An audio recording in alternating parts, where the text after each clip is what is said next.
Hello and happy Monday to everybody. My name is Edwin Edebiri. I am the Chief Happiness Officer with the I Am Happy Project and also the Happy Neighborhood Project. I look forward to this call every Monday. Now, this makes me just as excited for Monday as most people are for Friday, okay? So I look forward to this every single Monday. This is an opportunity, folks, to lay the foundation of the whole week on happiness. Now, I can give you tons of reasons why you want to start your week with happiness, but one of it is that happy people overall are more productive. And if you're looking into the week and you want to be more productive, then you might want to start on the foundation of happiness. So I do this to really get you going. Today, folks, we're going to talk about something that is so crucial and something that goes with you everywhere you go, and that you have to either become good at it or you're going to suffer the consequences of it. And so today we are going to talk about self-talk and happiness. Yes, self-talk and happiness.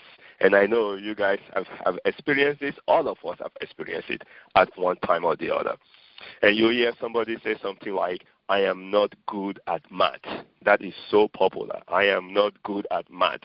Maybe someone, tried really hard one time and read really hard and couldn't figure out a math problem. And then because of that negative emotion, they tie a fact to it, which is not really fact, but now it becomes fact. I am not good at math. And you see some people say, I am shy.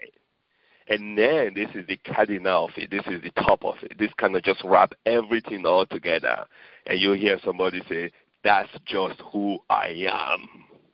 As if it's a matter of fact. That cannot be changed. That's just who I am. And some people might say, that's how I'm going to die or whatever. Folks, we got to figure out a simple way to change all of that. Because the truth is, some things that we think are fact are not really fact.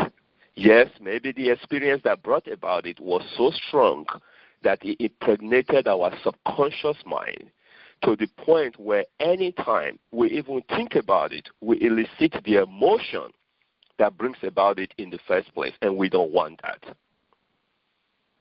So what do we do about it, folks? Here is something that I know, and I know very, very clearly. If you change your words, you will change your life. You want to be a happier person? Then think happy thoughts. Use happy words. And I'm not even talking about when you're dealing with other people now. I'm talking about when you're dealing with yourself.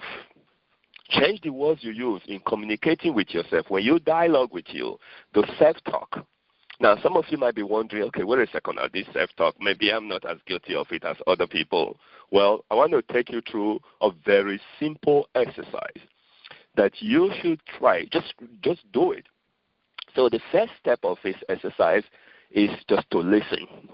Listen. Going to a quiet place. Maybe, a silent retreat. And this is something again you may want to practice. Maybe at first, if you can really do it, go for a whole day, just silent with yourself, one day, and then when you become good at it, take it to 2 or 3 days. But for now, let's just start with 1 hour. Okay, go into a silent retreat and just listen to yourself. Listen to the kind of words you use when you dialogue with yourself, when you have that chit-chat in your head. What kind of words do you use? Folks, I'm telling you, you will be very, very surprised. Write them down, jot them down. Have a whole book of it if you want to.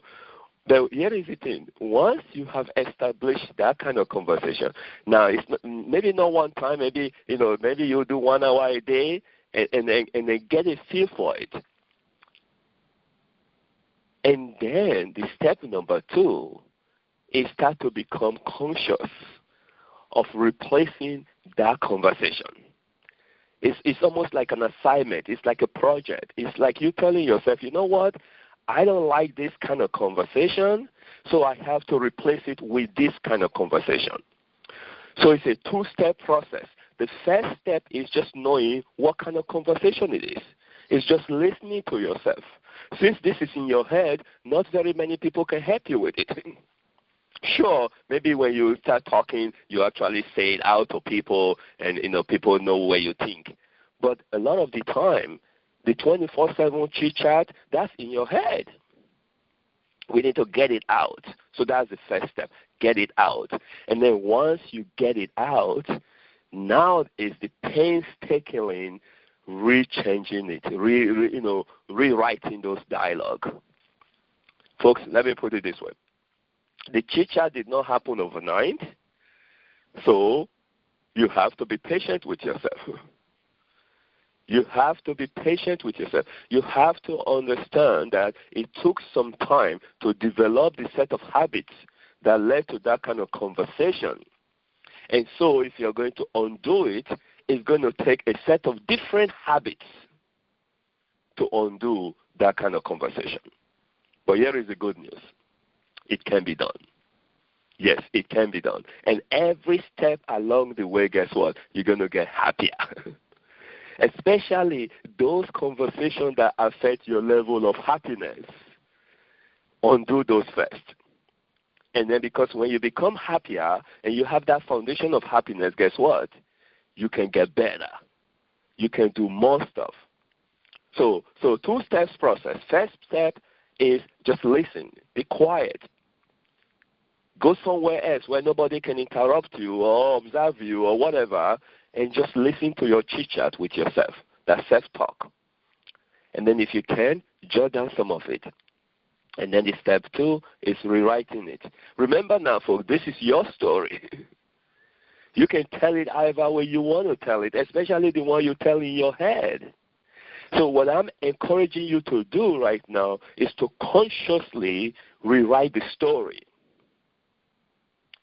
so that when you are chit-chatting with yourself, it's very exciting conversation. You'll be wishing people can get into your head and hear what's going on, because it's so empowering, it's so enriching, and it gradually makes you become a happier person. Folks, it is exciting. And if you're not too sure, you can borrow from some other people. Listen to people who are really happy. And what are they talking? Maybe on the outside, take those words, incorporate it into your self-talk, into your internal conversation. Change the buzzwords. Change the nomenclatures. Change the verbiage. And guess what? You will become a happier person. Because when you have that conversation with yourself, that talk you have with yourself, and if it's a happy talk, guess what's going to happen? You're going to be a happier person. Yes, your words have great power. And it has that power that can make you a happier person. And that's the purpose of this conversation today. Your self-talk have power. And that power can make you become a happier human being. You deserve it, and the world expects it. So that's our Monday today. Our topic is self-talk and happiness. If you want to stay with us, folks, come every Monday. You hear something slightly different. If you like it, share it with other people. If you miss something, go to our YouTube channel, youtube.com/Ask the CHO. ASKTHECHO. Share it with everybody. Share this number with everybody. Because guess what? The more people that are happier, the better it is for you and I, and the better it is for the world. Let's raise the level of happiness together with the kind of self-talk we have with ourselves. So that's it for today, folks. Part of the tradition, we wish each other a happy Monday. So I'm going to unmute for that purpose. All right, so I'm going to count to 2. We all say Happy Monday. 1, 2. Happy Monday. Happy Self-Talk. All right, you guys stay happy.